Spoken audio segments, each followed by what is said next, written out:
Karibu sana katika taarifa za uhamisho Jumanne ya leo. Jina langu ni Boniface Onsongo.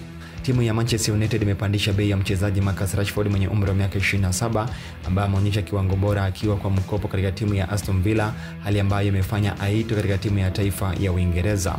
Tukiachana hayo ni kwamba AC Milan itamsajili kwa usajili wa kudumu beki wa Man City na Uingereza Kyle Walker mwenye umri wa miaka 34 msimu wa joto, lakini haitalenga kuweza kumbakisha mshambuliaji wa Ureno Joao Felix mwenye umri wa miaka 25 ambaye yuko katika timu hiyo kwa mkopo kutokea timu ya Chelsea.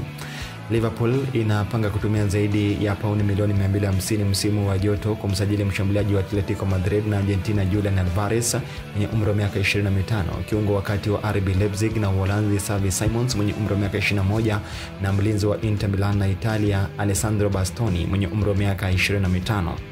Liverpool ni moja ya klabu zinazofuatilia beki wa kulia wa Bayer Leverkusen Jeremy Frimpong, huko wakimwona beki huyo wa kulia wa Uholanzi mwenye umri wa miaka 24 kama mbadala ya mchezaji Trent Alexander-Arnold ambaye huenda akaondoka kule Anfield mwishoni mwa msimu.